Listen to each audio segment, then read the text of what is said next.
Para la resolución de este ejercicio, lo primero que vamos a hacer es ordenar las muestras que están aquí de menor a mayor.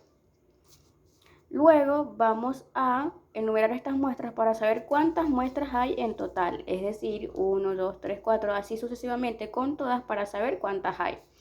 Aquí tenemos 50 muestras. Estas 50 lo vamos a llamar n. Luego vamos a calcular el rango. La fórmula del rango nos indica que R es igual a mayor valor menos menor valor. En este caso, el menor valor es 42 y el mayor 98. Entonces tenemos 98 menos 42, que nos da un total de 56. Ese va a ser nuestro rango. Luego vamos a aplicar la la constante de Ströger, la cual nos indica que K es igual a 1 más 3,33 por el logaritmo de n, que esto va a ser el número de muestras totales. Lo que vamos a hacer es solamente sustituir n, que nuestra n es 50. Luego, aquí tenemos la sustitución de los valores. Vamos a sacar el logaritmo de 50, que es 1,69, y vamos a multiplicar y sumar estos valores, que nos va a dar un total de 6, aproximadamente 7. Este va a ser nuestra K. La K nos va a indicar cuántos intervalos vamos a construir en la tabla de distribución. Entonces, luego vamos a calcular la amplitud. La amplitud sería el rango entre K. Nuestro rango es 56, acá tenemos 56, entre K, que sería 7. 56 entre 7 son 8, aproximadamente 9. Luego vamos a construir la tabla de frecuencia.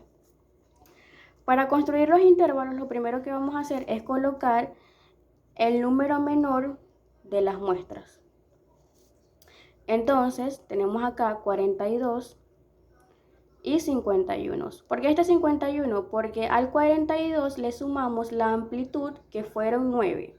Entonces, 42 más 9 son 51.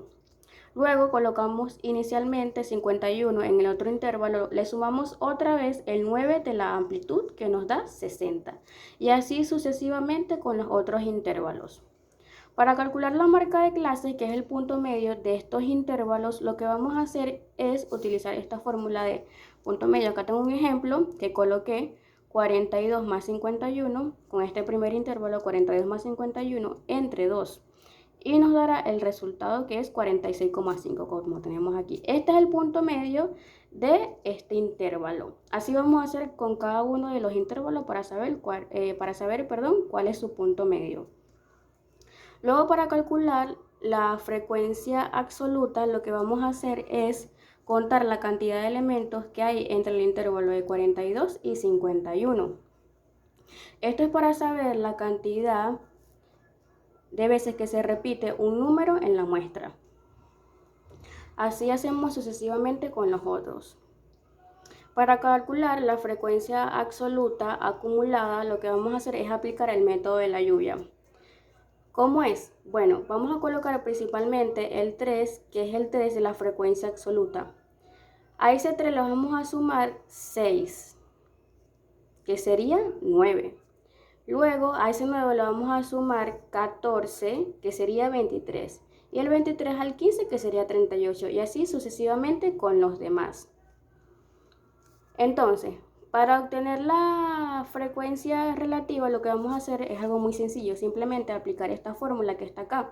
Frecuencia absoluta es igual a FA, que es frecuencia acumulada, entre N.